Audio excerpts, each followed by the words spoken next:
నమస్తే, welcome to Suman TV. Nizamabad జిల్లాలో దొంగలు రెచ్చిపోతా ఉన్నారు. తాజాగా ఒక ఇన్సిడెంట్ కూడా జరిగింది. పట్టపగలే దొంగతనాలు జరగడం పట్ల నగరవాసులు అయితే చాలా ఇబ్బంది పడుతున్న సిచ్యువేషన్ అయితే ఉంది. సో నగరంలోని దేవి టాకీస్ కి సమీపంలోనే ఒక బ్రిడ్జ్ ఉంది. బ్రిడ్జ్ పరిసర ప్రాంతాల్లో ఒక అపార్ట్మెంట్ ఉంది. సో మనం ఇక్కడికి రావడం జరిగింది. సో మధ్యాహ్నము 12 నుంచి 1 గంటల సమయంలో ఈ దొంగతనం జరిగింది అనేది మనకి ప్రాథమికంగా తెలుస్తున్న సమాచారం. మధ్యాహ్నం టైంలో ఈ అమ్మ ఏం చేసిందంటే పొయ్యి కింద ఎవరైతే పెద్ద మనుషులు ఉంటారో వాళ్ళ దగ్గర పోయి కూర్చుంది. తాళాలు కూడా వేసేసిపోయారు. ఇక్కడ విజువల్స్ చూడొచ్చు. ఇక్కడ మొత్తం అది బ్రేక్ చేసేసారు. సో లోపల కూడా 2 డోర్లని బ్రేక్ చేసిరు అనేది అయితే క్లియర్ గా కనిపిస్తా ఉంది. సో ఇది పక్క ప్లాన్ చేసి ఇది ఒక రెక్కి నిర్వహించిన తర్వాతనే ఈ దొంగతనం చేసిరు అని చెప్పేసి మనకి ఈ కుటుంబీకులు చెప్తా ఉన్నారు. ఎట్ ది సేమ్ టైం ఇక్కడ ఎవరైతే స్థానికులు ఉన్నారో వాళ్ళతో కూడా మనం మాట్లాడడం జరిగింది. వాళ్ళు అదే చెప్తా ఉన్నారు. మనం ఒకసారి మాట్లాడే ప్రయత్నం చేద్దాం. అమ్మనే ఉన్నారు. అమ్మ, ఏం జరిగిందమ్మా? నిన్న ఏ టైంలో మీరు బయటకు వెళ్ళారు? కిందికే బార్ అవుతున్నదో 1 అవుతున్నదో బిడ్డ, నాకు టైం తెలియదు. మళ్ళీ ఏ టైంకి వచ్చి చూసిరు మరి? ఇట్లా మళ్ళా ఆమె ముచ్చట పెట్టింది. ఇక లేచిన కొద్దే కూర్చుండమ్మ వాళ్ళు ఉన్నారంటే ఇక ఫలానా ఆయన ఉన్నాడమ్మ మా పక్క పొంట, అక్కడిక్కడ తిరుగుతున్నాను, నాకు బుగులు పడుతున్నది. ఈ సలీం ఉన్నాడేమో, సలీంని పిలుచుకొస్తాను వచ్చిన అన్న ఏం కాదు కూర్చో అని ఆమన్నది. కూర్చున్నది. మళ్ళీ కూర్చుండి వచ్చి వచ్చేట వరకు వెళ్ళామన్నది. తలుపులు తెరున్నది. తెరుండేట వరకులే చిన్న పిల్లని అట్లా నడుమిలో వస్తుందేమో అని మిస్ అనుకుంటా ఇట్లా చూసేట వరకు ఆధార్ వాయి తెరగొట్టింది. ఆధార్ వాయి తెరగొట్టే వరకులే దన్న గుద్దుకున్నాడు పెట్టింది. గుద్దుకున్నాడు పెట్టి దర్వాయి దాకా పోయే వరకు బీరువా తెరున్నది మొత్తం. ఇంకెంత దడుకు లేచిపోయింది అయ్యా. ఇంకా గుద్దుకున్నాడు పెట్టిన అన్నీ తిట్టిన. పల్లెటూరులో మనిషిని నేను. పల్లెటూరులో తిరంగా కానీ కుయ్యి మాటలేడయ్యా. ఉన్నాడు. నేను వచ్చేదాకా నేను వాంగనే పోయి ఇటు ముఖం చేసి నిలబడ్డాడు. ఆయన ఉన్నాడనే పోయినా. మళ్ళా నేను వచ్చేటప్పుడు ఏం చేసిండు, ఇటు ముఖం చేసి పోలీస్ అధికారులకు చెప్పిర్రా గీల మీద మాకు అనుమానం ఉన్నది, ఈలే కనబడ్డారు మాకు అని చెప్పి చెప్పిరా? మరి మీరు నేను చెప్పిన అయ్యా. ఏమన్నారు మరి పోలీసు వాళ్ళు? ఏమని లేరు. పట్టుకుంటామని అంటున్నారా? ఏమంటున్నారు? ఏమన్నారో ఏమో, ఇక నాకు ఒక సోయి లేదు, ఏం లేదు.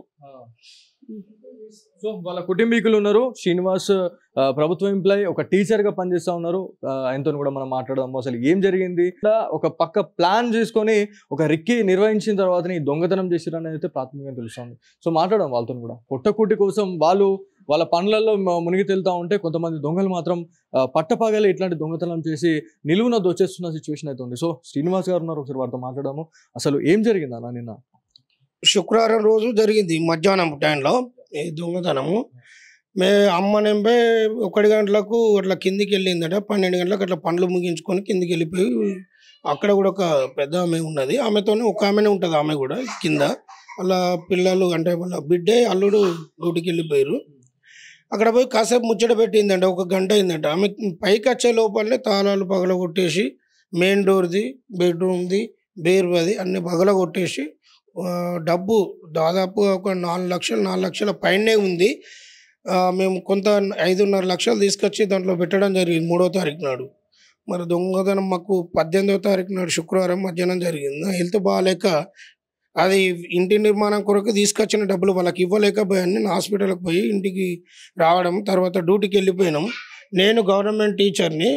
మాది సాలూర మండల్ మందార్న యూపీఎస్ అవుమది. మా భార్యను అంగన్వాడీ టీచరు.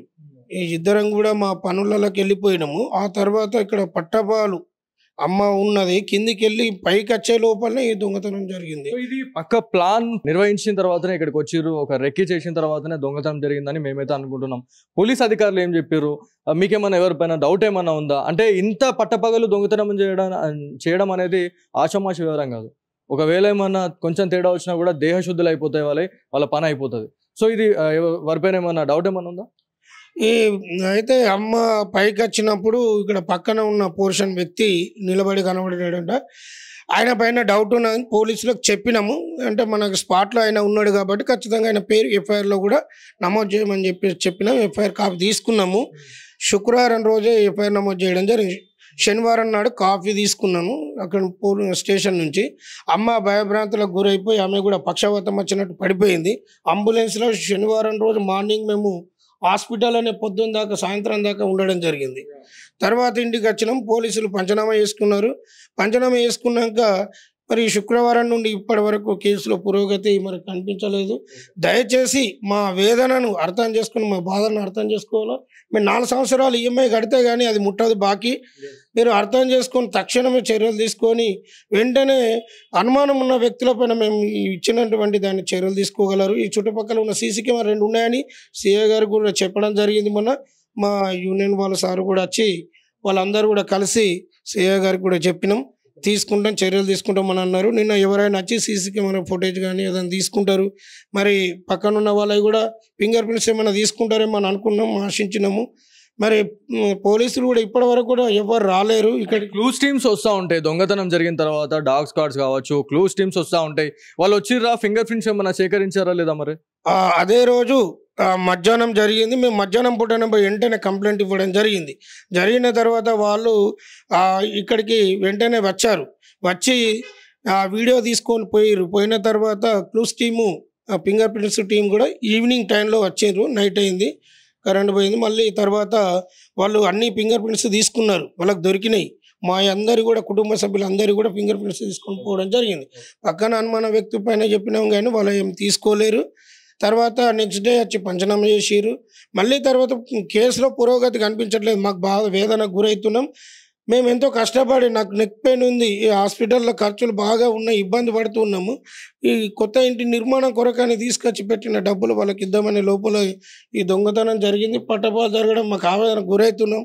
దయచేసి పోలీసులు ఈ వెంటనే చర్యలు తీసుకొని మాకు న్యాయం చేయాలని మేము వేడుకుంటున్నాం. సో ఈ ఇన్సిడెంట్ జరిగిన తర్వాత చాలా మనస్తాపానికి గురవుతా ఉన్నారు. సో అంగన్వాడీ టీచర్ అయినటువంటి సుహాసిని గారు ఉన్నారు, ఒకసారి వారితో మాట్లాడదాము. సో ఆ రోజు మీరు ఇక్కడ ఉండున్నట్లయితే ఈ దొంగతనం కాదు అని చెప్పేసి నేనైతే అనుకుంటున్నా. కాకపోతే విధుల్లో భాగంగా మీరు మీ డ్యూటీని నిర్వర్తించారు. సో చాలా నష్టం అయితే జరిగిపోయింది. పోలీస్ అధికారులకు మీరు ఏం చెప్పాలనుకుంటున్నారు? ఏం చెప్పాలనుకుంటున్నాం సార్, ఎన్ని రోజులు అవుతుంది, ఫ్రైడే నుంచి వచ్చిండ్రు, వచ్చి ఫింగర్ ప్రింట్లు అవి తీసుకొని వచ్చిండ్రు, డాగ్ స్కాట్ అంటారు. నాకు తెలిసిన మట్టుకు నేను ఇంతవరకు చూడలేదు. నా చిన్నప్పటి నుంచి నేను ఎవరి లైవ్ ఎక్స్పీరియన్స్ నేను చూడలేదు. ఫస్ట్ టైం నా పెళ్ళైన 15 ఏళ్ళ నుంచి మా ఇంట్లో నుంచి రూపాయి కూడా పోలేదు. అలాంటిది ఏకదాటిగా 4.5 లక్షలు, పేపర్కి ఇచ్చింది 4 లక్షలే. ఇంకా మా పిల్లల పట్టీలు ఉన్నాయి, 2 జతల పట్టీలు, మా సార్ దింగురం, అవేవి ఇవ్వలేరు. ఏదో నామకే వాసి పేపర్లు వేసేసిండ్రు, వచ్చిర్రు, వాళ్ళు పంచనామా వేసుకున్నారు, తీసుకున్నారు, వెళ్ళిపోయినారు, అంతే. ఇంతవరకు ఎలాంటి రిపోర్ట్ లేదు. ఇప్పుడు మేము లీవులు పెట్టుకుంటా ఇంటికాడ ఉన్నాము, వచ్చేటోళ్ళు వస్తున్నారు, పోయేటోళ్ళు పోతున్నారు మాట్లాడేయడానికి, న్యూస్ చూసిన వాళ్ళు. ఇంతవరకు ఎలాంటి రెస్పాన్సిబిలిటీ లేదు, ఎలాంటి సిచ్యువేషన్ మనకు కనబడతలేదు. సీసీ కెమెరా నిఘా కూడా ఇక్కడ ఈ అపార్ట్మెంట్ లో లేకపోవడం కూడా చాలా పెద్ద తప్పిదంగా కనిపిస్తా ఉంది.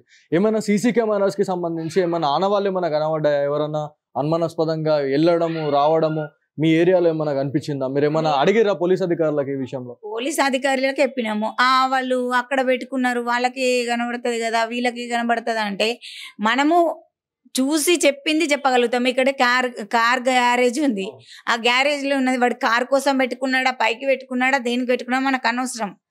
మీకు చేయాలనుకుంటే పోయి చేయొచ్చు, లేదా మీరే తెలుసుకోండి అమ్మా అంటే మేము వెళ్ళి తెలుసుకుంటాము. వాళ్ళైతే సీసీ ఫుటేజ్ యూహించమనగానే వెంటనే మాకు యూహించారు కదా. పోలీస్ వాళ్ళ పర్మిషన్ ఉందా? ఎందుకంటే ఇది వట్టిగా మామూలుగా వేరు, భారీ ఎత్తున నగదు పోయినాక వేరు. 10,000 పెడితేనే ఎంతో కష్టపడతారు. 4 లక్షలన్నర ఇంకా బంగారం వెండి వదిలేసుకున్నాం మేము. అవన్నీ పోంగా కూడా ఆయన బ్రేస్లెట్లు గిట్లా అన్ని పోయినా కూడా 4,00,000 రూపాయలు అంటే పక్కా తెలిసిన వాళ్ళే వచ్చి చేసిండ్రు. ఈ అపార్ట్మెంట్లో ఉన్నది మా అత్తమ్మ, ఈ పోర్షన్ భాగానికి మా అత్తమ్మ, ఆ పక్కింటి అతను. నేను ఇప్పుడే వచ్చినా అంటుండి, ఇప్పుడే వచ్చిన వాడు ఇంత అర్జెంటుగా మటుమాయం చేయడు. ఈమె పైననే కూర్చోండి, గంట సేపు అయింది అని ఆమె అంటుంది. ఈ గంటలా ఈమె క్లారిటీగా ఈ టైం నుంచి ఈ టైం దాకా కూర్చుంటుంది అని తెలిసిన వాళ్ళు ఎవరున్నారు? పైన పోర్షన్లో వచ్చిన వాళ్ళు మొత్తం కొత్త వాళ్ళే. వాళ్ళ ఫేసులు కూడా నాకు ఇంతవరకు తెలియదు. ఎందుకంటే మేము మార్నింగ్ 7:30కి వెళ్ళిపోతామంటే మళ్ళీ 6 అవుతుంది, నేను వచ్చేసరికి 6 అవుతుంది, ఆయన 7:30, 8, 9, 10 అవుతుంది వచ్చేసరికి. సో ఫైనల్ గా మీరు పోలీస్ అధికారులకు ఏం చెప్తా ఉన్నారు? ఈ మధ్య కాలంలో దొంగతనాలు రోజు రోజుకి పెరిగిపోతున్నాయి. పట్టపగలే ఇండ్లకు చొరపడి మాత్రం ఇట్లాంటివి చేస్తూ ఉన్నారు. సో ఆల్రెడీ మీరు ఎఫెక్ట్ అయిపోయారు. వేరే వాళ్ళకు మీరు ఏం చెప్పాలనుకుంటున్నారు ఇట్లాంటి దొంగతనాలు చూసిన తర్వాత? ఇంకొకసారి ఇంటికి తాళం వేసుకొని ఎవరి ఇండ్లలో వాళ్ళే ఉండాలి. బయటకు కిందికి పైకి అని తిరగకుండా ఎవరింట్లో వాళ్ళు ఉంటేనే వాళ్ళ సొమ్ము రూపాయ ఆటాన వాళ్ళకు భద్రంగా ఉంటుంది. సో ఫైనల్ గా మనం చూడొచ్చు ఏదైతే ఇన్సిడెంట్ కి సంబంధించి నిజామాబాద్ జిల్లాలో చర్చనీయాంశంగా మారింది. సో ఇంట్లో ఆల్రెడీ ఉన్న వాళ్ళే ఎవరైతే వాళ్ళ అమ్మ ఎవరైతే ఉన్నారో కిందికి పోయి కూర్చొని మళ్ళీ వచ్చి ఒక హాఫ్ అన్ అవర్ టైంలోనే ఇదంతా దొంగతనం జరిగింది అనేది క్లియర్గా తెలుస్తూ ఉంది. పోలీస్ అధికారుల గురించి మనం మాట్లాడుకుంటే సో దాదాపు ఇన్ని డేస్ అవుతున్నా కూడా అసలు ఎలాంటి రెస్పాన్స్ లేదు, మాకు అసలు ఎలాంటి కాల్ రాలేదు. ఒకవేళ మేము రికవరీ చేసామని చెప్పేసి కూడా వాళ్ళు ఒక హామీ ఇవ్వట్లేదు, ఒక ధైర్యం చెప్పట్లేదు అని చెప్పేసి చాలా మానసికంగా చాలా ఇబ్బంది పడుతున్నాము మేము అని చెప్పేసి మనకి కుటుంబీకులు అయితే చెప్తా ఉన్నారు. సో నిజామాబాద్ జిల్లాలో పట్టపగలే ఇలాంటి దొంగతనాలు జరగడం పట్ల చాలా మంది ప్రజలైతే ఆగ్రహం వ్యక్తం చేసిన సిచ్యువేషన్ అయితే ఉంది. సో ఇది ఇవాళ Suman TV special focus. Camera person కార్తిక్తో బాలు, సుమన్ టీవీ నిజామాబాద్ నుంచి.